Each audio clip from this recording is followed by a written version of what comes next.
It was 1999, and I sat down on the slopes of Mt Rainier to hear the story of a lifetime. My jaw, it was literally on the ground as I listened.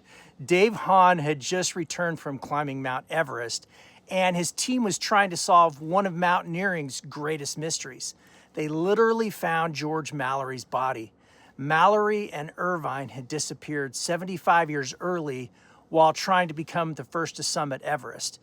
And the next day I strapped on crampons and followed Dave Hahn up the mountain. Looking back, I didn't fully appreciate that I was climbing with one of America's greatest mountaineers. And as memorable as Dave's story was, the climb ended up having a personality of its own.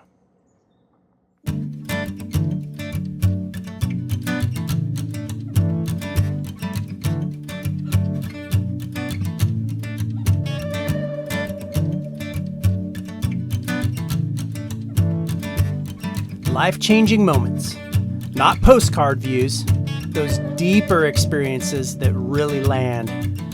Not because the mountains have changed, because we did. We got faster, louder, more distracted, more comfortable, and honestly, more crowded. So I'm out here trying to see what can be done about that.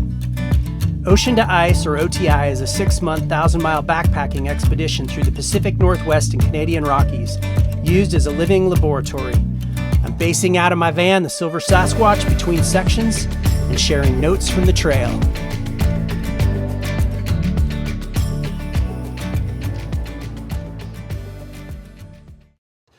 One member of our team, he shouldered his pack. He took about 3 steps across the parking lot, tripped over absolutely nothing, and then he broke his arm. And then in the bunkhouse on Camp Muir, I couldn't sleep.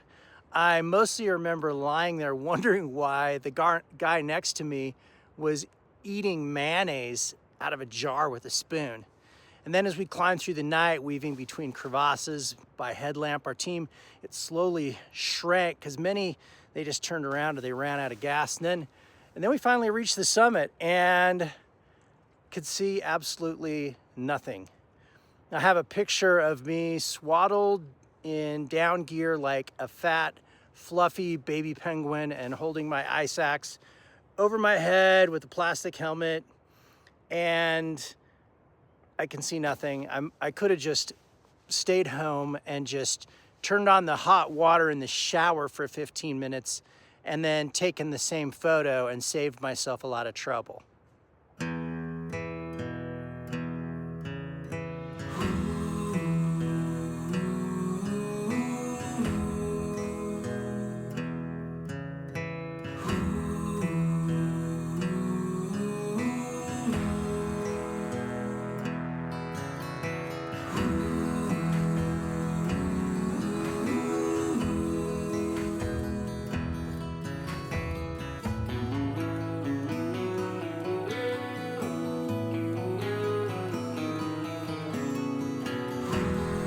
On a clear day, you can be driving around Seattle, Tacoma, or Olympia, and suddenly this enormous white volcano is just there, where moments earlier it was hidden by clouds. See, it creates its own weather systems, and Seattle locals simply call it the mountain.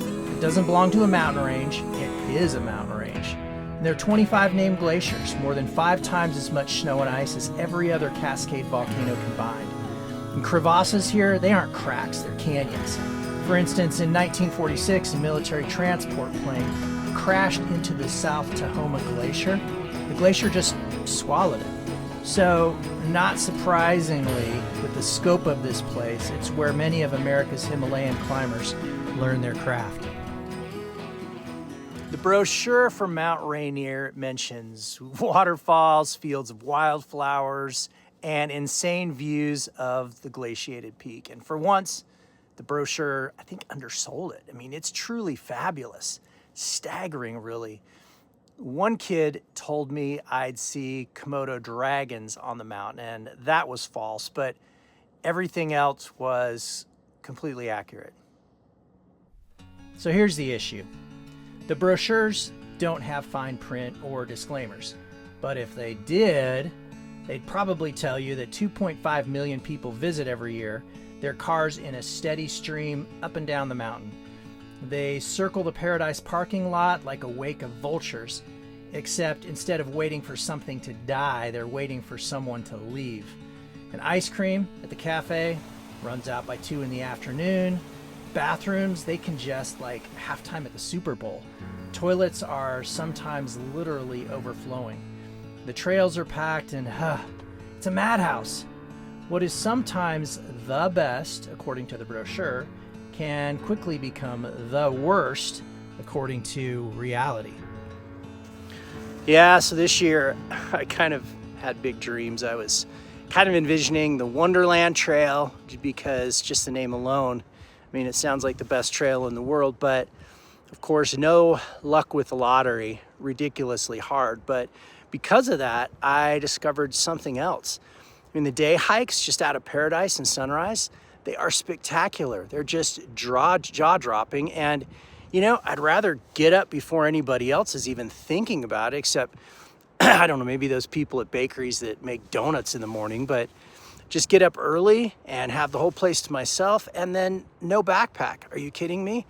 Just scampering around in meadows without 60 pounds of camera gear and tents and sleeping bags and Little Debbie snacks. Yeah, it's amazing. So the mountain opened up and started teaching me other secrets as well. You see, the places with the highest ceiling often have the lowest floor, and it's the secrets that make it all work. So, you know, looking back to a year I spent living in New York City, it was amazing and not. It was the best and it was the worst. For example, high ceiling. Most museums borrow one Egyptian sarcophagus for a special exhibit, and the Met, it has an entire wing of them. It's staggering. Low floor example. On the morning I was to move out of the city, I couldn't even get out of the front door of the building because a guy was drunk and passed out right in front of the door. Now, on your first trip to New York City, it's easy to be a bit overwhelmed, maybe even disappointed. It's loud, it's crowded, it's expensive. You wait in the wrong lines, you take the wrong subway, you eat at tourist restaurants, and you stand shoulder to shoulder at Times Square wondering what all the fuss is about. But talk to a local, and suddenly it's a different city. They know which subway entrance saves 10 minutes, which deli makes the best sandwich, how to get Broadway tickets at half price, when to visit Central Park. I mean, the city didn't change. Your approach did. You learned to navigate it like the locals do. You know, in Rainier, it feels the same way.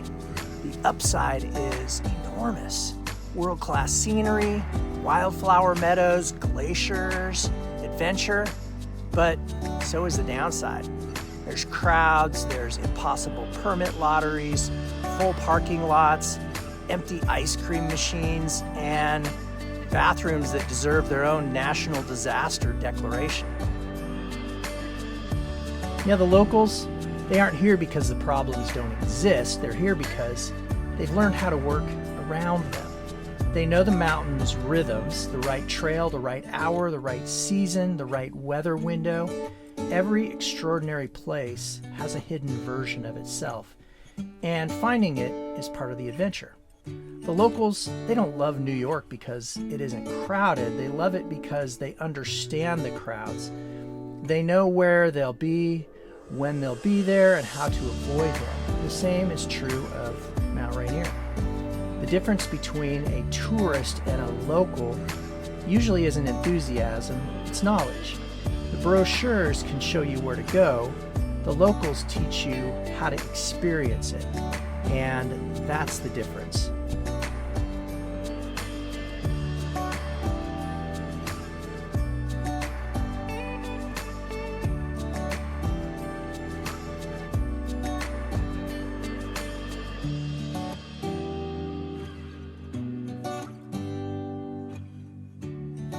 So I did learn a few tricks out here, and I'm not trying to keep secrets, but I'm also not going to hand you a checklist.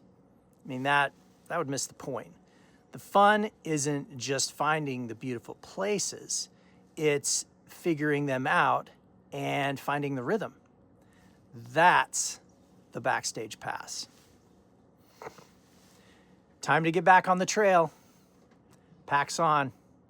Let's see what's still out there.